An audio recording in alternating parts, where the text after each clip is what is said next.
amados do Senhor Jesus. Saúdo a todos na paz do Senhor.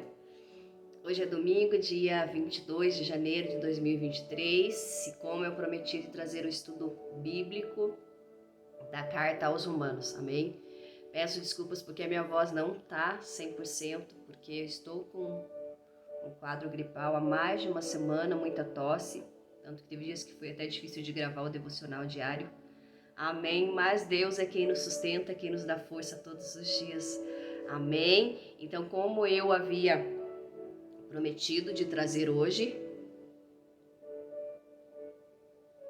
o nosso estudo bíblico sobre a carta aos Romanos, Epístola de Paulo aos Romanos. Peço que vamos neste momento, então, antes, como sempre, iniciar o nosso estudo, os nossos devocionais, elevando a Deus uma oração. Peço licença para adentrar na tua casa aí. Vamos elevar a Deus uma oração neste momento. Senhor Deus e Pai, estamos aqui, Senhor meu Deus, buscando a tua presença, Senhor, buscando o conhecimento através da tua palavra, Senhor, trazendo aqui, Pai, um estudo a respeito da carta de Paulo aos Romanos, Senhor. Então, neste momento nós te apresentamos, Pai, as nossas vidas. Senhor, eu te apresento, Pai, a cada pessoa que vai estar ouvindo essa mensagem, Pai, essa palavra, Senhor. E que o Senhor venha estar penetrando nos corações, Pai. Que as pessoas venham sentir algo diferente, que as pessoas venham sentir algo novo, que as pessoas venham ser impactadas com a tua presença, Pai, com o teu amor sobrenatural. O Senhor é quem sonda os corações, Pai, e conhece o mais profundo da nossa alma, Pai. Então nós te entregamos este momento, nós te entregamos esse estudo, Pai, em nome de Jesus. Ministra aos nossos corações a tua palavra, a tua verdade, que a tua verdade venha penetrar nos corações e venha trazer vida, porque a tua palavra, ela é vida, e ela nos traz vida e vida em abundância. Senhor, então nesta manhã de domingo, fica conosco, Senhor, abençoa, Pai, o nosso dia, Pai, em nome de Jesus. Concede-nos um dia de graça, um dia de bênção, Pai, um dia onde o Senhor vai se manifestar de uma forma sobrenatural e grandiosa nas nossas vidas, em nome de Jesus. Amém, glória a Deus. Então vamos lá. Carta de Paulo aos Romanos. Então, Romanos, ela é uma epístola, É a epístola de Paulo mais longa, mais teológica e mais influente, tá? Mais que uma epístola, é considerado um tratado teológico, considerado também o livro mais importante da Bíblia, Talvez por essas razões ela foi colocada em primeiro lugar entre as epístolas do apóstolo, tá? Então, estudar a carta de Paulo aos Romanos é um grande desafio, um grande privilégio, uma imensa responsabilidade, porque a carta de Paulo aos Romanos é considerada então como o maior tratado teológico e doutrinário de todo o Novo Testamento. Então, considerado o livro mais importante da Bíblia. Então, nós iniciamos esta semana o devocional, estudando a carta aos Romanos. Estamos no capítulo 1 ainda, finalizamos no versículo até o versículo 22, amém? E eu convido você aí que não tem acompanhado aí os devocionais, amém? Peço que você se inscreva aí no canal Manancial de Águas Vivas, no YouTube, aonde é ministrado esses devocionais. Eu também tenho colocado no meu Facebook particular, Rosicléia, mas eu tenho o canal exclusivo, Manancial de Águas Vivas. Então você que não é inscrito no canal, se inscreve lá no canal, porque aí você vai estar recebendo as notificações, todos os dias chegando o devocional, você já vai ser notificado, amém? Então é importante que você se inscreva no canal Manancial de Águas Vivas. Procura lá que você vai achar fácil lá no YouTube, tá? Então, que você possa estar aí diariamente aí tendo esse devocional com Deus, separando esse tempo para meditar na palavra, porque é a palavra quem nos alimenta, Então, nós necessitamos da palavra todos os dias. Como nós necessitamos nos alimentar, tomar o café da manhã, almoçar, nós necessitamos da palavra de Deus todos os dias, porque a palavra é quem nos alimenta, a palavra é quem nos sustenta, a palavra é quem nos traz esperança, e a palavra é quem nos traz vida e vida em abundância em Cristo Jesus. Amém? Glória a Deus. Então vamos continuar lá. Então a carta de Paulo aos Romanos, diferente das outras epístolas, Paulo ele não escreve essa carta para resolver algum problema existente em uma determinada igreja, como lá em Efésios ou Gálatas. Mas ele escreve essa carta para fazer uma espécie de grande desafio da fé. Paulo escreveu esta carta a fim de preparar o caminho para a obra que ele esperava realizar em Roma e a sua missão prevista para a Espanha, porque Paulo, ele pretendia continuar as suas viagens missionárias e agora indo para a Espanha. Então, primeiro, o seu propósito ele era duplo, Segundo, parece que os romanos tinham ouvido boatos falsos a respeito da mensagem e da teologia de Paulo. Daí ele achar necessário, registrar por escrito o evangelho que já pregava há 25 anos. E aqui ele expõe, o evangelho dele e que ele verdadeiramente era apóstolo, separado e escolhido por Jesus Cristo. Então aqui ele realmente fala do ministério dele, e que ele foi realmente separado para o evangelho de Cristo. Segundo, ele queria corrigir certos problemas da igreja, causados por atitudes erradas dos judeus para com os gentios e dos gentios para com os judeus. Por quê? Porque a igreja de Roma ela não foi fundada nem por Pedro, nem por Paulo, nem por nenhum outro apóstolo. E a igreja, ela existia tanto crentes judeus como crentes gentios. E havia ali muita divergência, de pensamento, de cultura ali. Então o povo gentil era quem? Todo o povo que não era do judaísmo, que não era judeu. Então ele tinha algumas divergências ali entre eles. Tá? Então, diferentemente do que a Igreja Católica, ela diz, diferentemente da tradição da Igreja Católica, a Igreja de Roma, então, não foi fundada por Pedro, tá?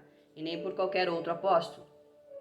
Ela talvez foi iniciada por convertidos de Paulo provenientes da Macedônia e da Ásia, bem como pelos judeus e prosélitos convertidos no dia de Pentecostes.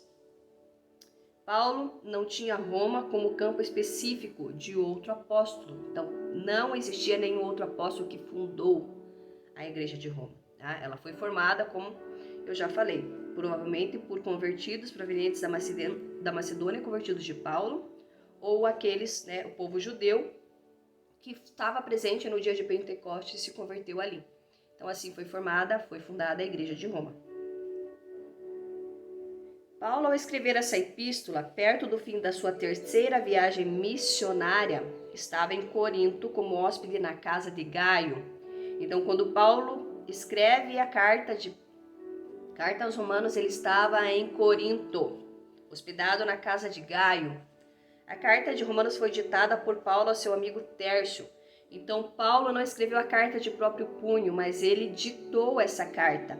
Quando Paulo escrevia do próprio punho, ele no final das cartas, ele escrevia que ele mesmo escreveu, com a própria mão ali. Normalmente ele relatava as partes que ele escrevia, mas aqui ele ditou essa carta para Tércio.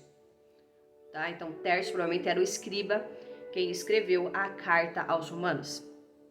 E essa carta ela foi escrita por volta do ano 57 ou 58 depois de Cristo. Tá? Então, Paulo ele planejava, antes de ir para Roma, voltar para Jerusalém para o dia de Pentecostes, para entregar pessoalmente ofertas de socorro às igrejas gentias, aos crentes pobres de Jerusalém. Então, Paulo tinha conseguido levantar uma grande oferta das demais igrejas e ele pretendia ir para Jerusalém ali para levar esse socorro às igrejas que estavam necessitando de ajuda. Então, logo a seguir, Paulo esperava partir para a Espanha, levando-lhe o Evangelho e visitar de passagem a igreja de Roma, E solicitar também ali o apoio ali dos irmãos ali da igreja de Roma para ele continuar a sua viagem missionária.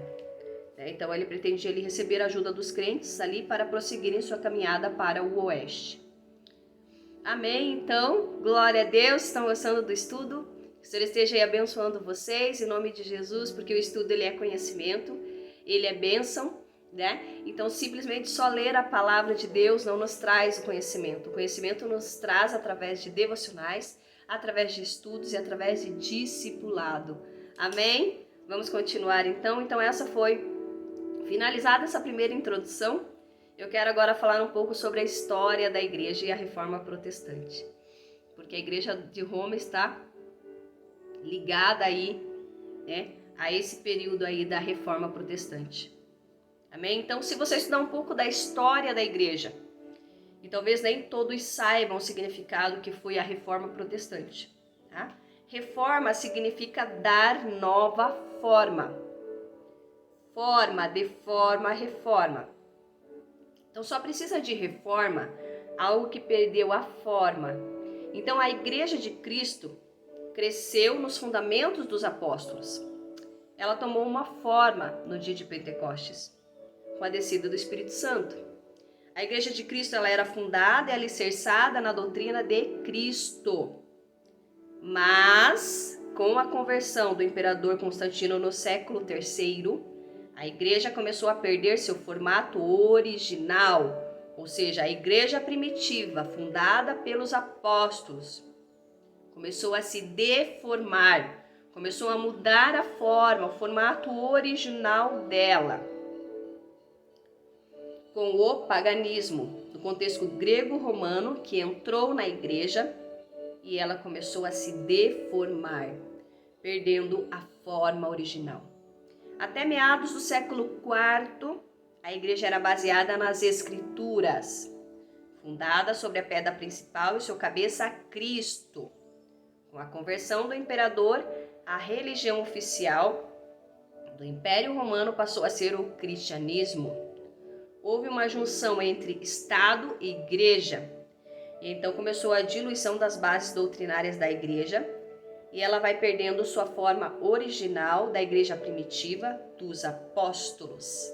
Então não é legal quando mistura política e religião, né? Aqui houve aí essa junção da igreja junto com o Estado, com a política.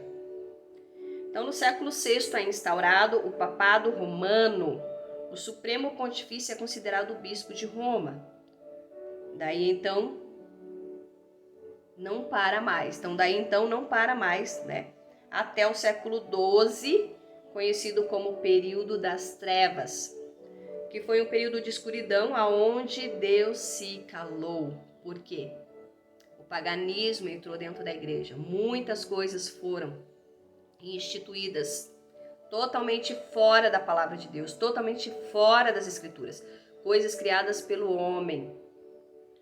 Resumindo então, né, com a conversão de Constantino, até os séculos XV e XVI a igreja perdeu sua forma. Foi instituído o paganismo. Não era mais fundamentada na palavra, na Bíblia, mas em documentos escritos pela Igreja Católica, pelo Papa. E esses documentos, eles tinham muito mais valor do que as escrituras. Né? As pessoas não tinham acesso à leitura da palavra, da Bíblia, e somente a esses documentos, ou seja, somente o que a igreja permitia, que as pessoas tivessem conhecimento. Então iniciou-se as doutrinas pagãs, como oração aos mortos, celebração de missas realizadas em latim. Então as pessoas participavam da missa e não entendiam nada, porque era tudo ministrado em latim.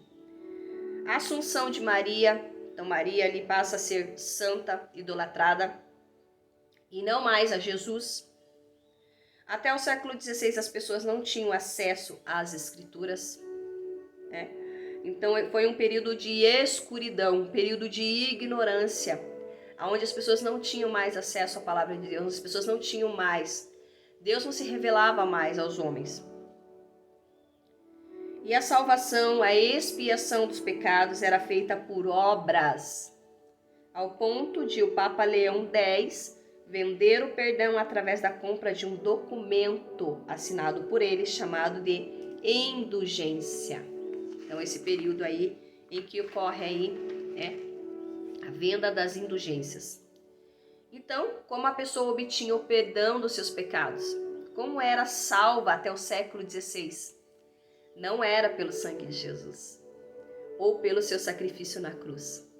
Mas para que a pessoa fosse salva, ela tinha que pagar, ou seja, comprar um documento assinado pelo Papa chamado indulgência. Ao pagar por esse documento, ela recebia o perdão dos pecados ou diminuía o seu pecado no purgatório, outra coisa inventada pela igreja. Já o purgatório era outra doutrina doutrina inventada pela Igreja Católica. O purgatório, que ele seria? Um lugar onde a alma da pessoa iria após a morte. Seria um lugar intermediário entre o céu e o inferno. E a Bíblia cita que o que existe é um abismo. Então, o purgatório foi uma coisa inventada pela igreja. Mentira! O que a palavra de Deus nos revela é que o que existe entre o céu e o inferno é um abismo. Lá em Lucas 16, 26. Acompanha lá na sua Bíblia. O que diz? E além disso está posto um grande abismo entre nós e vós, de sorte que os que quisessem passar daqui para vós não poderiam, nem tampouco os de lá passar para cá. Então esta passagem bíblica cita aquela passagem lá de Lázaro e o rico, e o homem rico, né? E essa passagem bíblica, ela cita que Lázaro, ele morreu e ele estava no seio de Abraão. E o rico também, ele morreu, mas ele estava no Hades. Hades, do grego, ele significa cemitério, ou seja, um lugar onde os mortos ficam ali após a morte, né? A gente refere como essa palavra inferno, mas na tradução correta não é inferno, tá? E entre eles havia um abismo, o qual ninguém podia passar, né?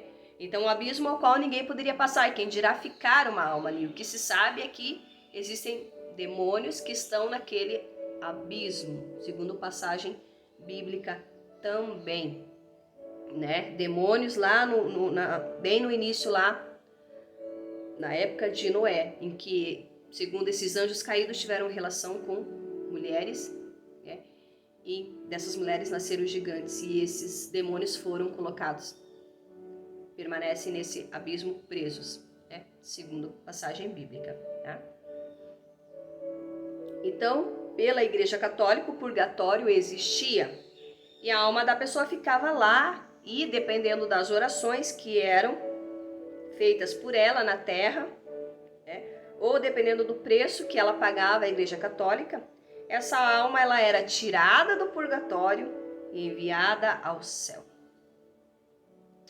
Então, a carta aos Romanos é de suma importância na história da igreja. Os momentos mais importantes da história da igreja tiveram Romanos como pano de fundo. Primeiramente, então, eu quero salientar aqui a conversão do maior expoente do cristianismo no período dos pais da igreja, conhecidos por todos como Santo Agostinho de Hipona. Amém? Então, a mãe de Agostinho, ela orou por ele por cerca de 30 anos. Agostinho, ele era um homem culto, mas ele levava uma vida devassa, né? Ele vivia nas casas de prostituição, né? Se relacionava com prostitutas, então ele tinha uma vida devassa. Mas Deus, em sua infinita misericórdia, realizou uma obra linda na vida de Santo Agostinho de Hipona. Quando ele estava na casa de um amigo, no jardim da casa, ele escutou uma criança na casa vizinha gritando: "Toma e lê, toma e lê, toma e lê". E ele pega exatamente Romanos 13. Então, olha como Deus é maravilhoso, né? Deus pega e usa uma criança, né, para alcançar a vida de um homem. E quando ele lê esse texto de Romanos 13, essa palavra, ela entra como uma flecha no seu coração. As vendas dos olhos dele são arrancadas, o coração dele é tocado de forma sobrenatural pelo Espírito Santo, e ali naquele jardim Agostinho se converte a Cristo. Aleluia! Então Deus, muitas vezes, ele não necessita nem de pessoas para pregar a palavra dele. A própria palavra, ela é a verdade. A própria palavra, ela convence o homem. Amém? Então aqui, Agostinho, simplesmente lendo essa passagem de Romanos, ele se converteu a Cristo, né?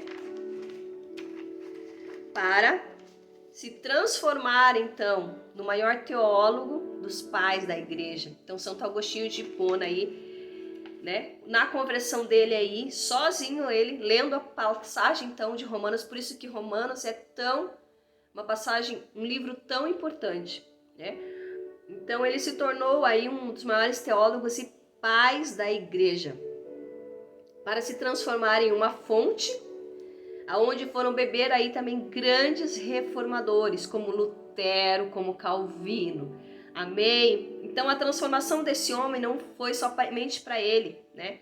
Outros homens aí como Martinho Lutero e Calvino também foram aí ler os manuscritos dele e também foram transformados. Então Deus usou o texto de Romanos 13 para levar este homem à conversão, tá? Então a reforma protestante tem como base Romanos, né? Porque ali o monge ali agostiniano, né? Então Lutero ali, ele foi ali para um convento ali, para se tornar monge, ali no convento agostiniano. Então, como eu falei ali, seguiu ali, né? A obra ali de Santo Agostinho de Hipona. Então, e Martinho Lutero, ele também tinha uma luta constante na vida dele, né? Ele também tinha uma vida promíscua e ele se flagelava, né? Ele se culpava muito, né? Também estava ali estudando, aprendendo ali, a intenção dele era ser padre, né? E ele ali frequentava o confessionário diariamente, ele se flagelava, ele se sentia culpado. E até que um dia ele encontrou ali consolo para a alma dele, lendo Romanos, né? Já no primeiro capítulo ali da carta aos Romanos, aonde diz: o justo viverá pela fé. Ali também o Espírito Santo fez uma obra tremenda na vida desse homem. A venda dos olhos de Martinho Lutero foram arrancadas, né? A palavra penetrou no coração, assim como diz que a palavra é uma espada de 2 gumes que penetra e faz divisão entre a alma e o espírito. Aleluia, glória a Deus, é isso que a palavra, ela tem poder para fazer na minha vida e na sua vida. Foi isso que a palavra ela fez na vida de Santo Agostinho de Hipona, é isso que a palavra fez na vida de Martinho Lutero, e é isso que a palavra faz na vida de muitos homens, né? Muitas mulheres. A palavra ela traz vida, amém? Aquele que estava morto espiritualmente, a partir da leitura da palavra, ele tem vida, amém?